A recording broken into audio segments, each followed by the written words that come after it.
भाइयों एवं बहनों, जय श्री गुरुदत्त। आप सबका शाश्वत ज्ञान गिरनार से चैनल में स्वागत और अभिनंदन है। भाइयों बहनों, ऋषि मुनियों, दर्शन और अध्यात्म के देश भारत में ऐसे कई संत हुए हैं जिन्हें दिव्य संत कहा जाता है। ऐसे ही एक दिव्य संत थे देवराहा बाबा। देवराहा बाबा जाने माने सिद्ध पुरुष एवं एक कर्मठ योगी थे।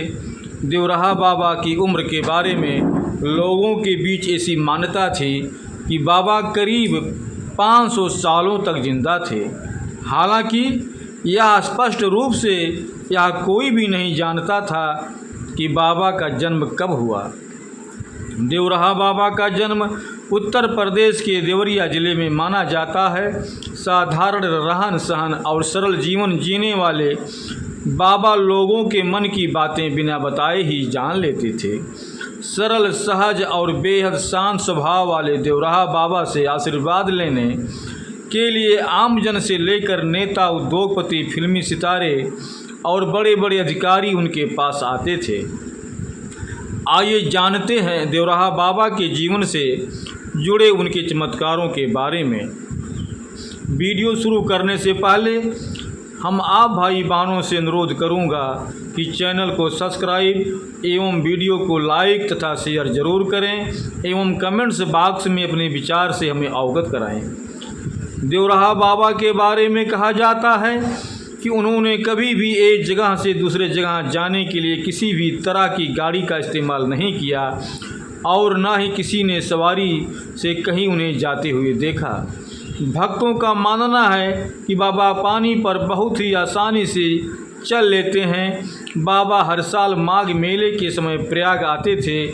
यमुना किनारे वृंदावन में वह आधा घंटा तक पानी में बिना सांस लिए रह लेते थे।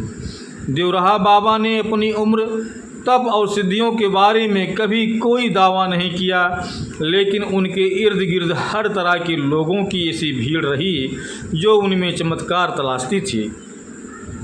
देवराहा बाबा हमेशा एक ऊंचे लकड़ी के तैयार मचान पर बैठकर लोगों को आशीर्वाद और प्रसाद दिया करते थे। अपने आसपास आने वाले सभी लोगों से बहुत प्यार से मिलते, प्रसाद और आशीर्वाद देकर विदा करते। ऐसा माना जाता है कि मचान पर कोई प्रसाद नहीं रखा होता था, फिर भी बाबा लोगों के हाथों में प्रसाद देते थे।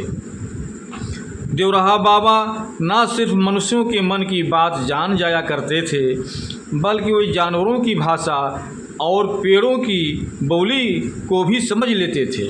वे जंगली जानवरों को अपने बस में कर लेते थे। लोगों के बीच यह मत था कि बाबा को हर चीज़ के बारे में सब पता रहता था कि कब कौन कहाँ उनके बारे में चर्चा हुई। इसके अलावा बाबा निर्जीव चीज़ों को भी अपने बस में कर लेते थे। वे कैमरे से फ़ोटो खींचने को बोलते, लेकिन कैमरे में उनकी फ़ोटो नहीं बन पाती थी। उनकी याददाश्त बहुत तेज हुआ करती थी। वे एक बार किसी से मिल लेते तो वर्षों बाद भी उसके खानदान के बारे में बता देते थे। देश में आपातकाल के बाद इंदिरा गांधी चुनाव हार गईं। तब इंदिरा गांधी देवराहा बाबा से आशीर्वाद लेने गईं। बाबा ने उन्हें हाथ उठाकर पंजे से आशीर्वाद दिया।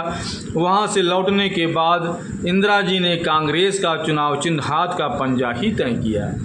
इसी चिन्ह पर 1980 में इंदिरा जी के नेतृत्व में कांग्रेस ने प्रचंड बहुमत प्राप्त किया और वे देश की प्रधानमंत्री बनी। इसी तरह एक बार देवराहा बाबा से मिलने प्रधानमंत्री राजीव गांधी को आना था। आला अफसरों ने हेलीपैड बनाने के लिए वहां लगे एक बबूल के पेड़ की डाल काटने के निर्देश दिए। पता लगते ही बाबा ने एक बड़े अफसर को बुलाया और पूछा कि पेड़ क्यों काटना चाहते हो। अफसर ने कहा, प्रधानमंत्री जी आ रहे हैं, इसीलिए ज़रूरी है। बाबा बोले, तुम यहाँ प्रधानमंत्री को लाओगे, प्रशंसा पाओगे, प्रधानमंत्री का नाम भी होगा, लेकिन दंड तो बेचारे पेड़ को भुगतना पड़ेगा। वह इस बारे में पूछेगा तो क्या जवाब दूंगा? नहीं, यह पेड़ नहीं काटा जाएगा। अफसरों ने अपनी मजबूरी बताई पर बाबा जरा भी राजी नहीं हुए। उनका कहना था कि यह पेड़ होगा तुम्हारी निगाह में, मेरा तो साथी है, पेड़ नहीं कट सकता। बाबा ने तसल्ली दी और कहा कि घबराओ मत, प्रधानमंत्री का कार्यक्रम टल जाएगा। 2 घंटे बाद ही प्रधानमंत्री कार्यालय से रेडियोग्राम आ गया कि प्रोग्राम स्थगित हो गया है। सन 1911 में जॉर्ज पंचम भारत आए और बाबा के आश्रम पहुँचे। उन्होंने बाबा के साथ क्या बात की, यह उनके शिष्यों ने कभी भी जग जाहिर नहीं की। 4 खंभों पर टिका मचान ही उनका महल था, जहां नीचे से ही लोग उनके दर्शन करते थे। मैल गांव में वह साल में 8 महीना बिताते थे। भाइयों बहनों, अब हम अपने शब्दों को यहीं पर विराम दूंगा। पुनः मिलेंगे अगले वीडियो में। जय श्री गुरुदत्त, जय श्री गुरुदत्त।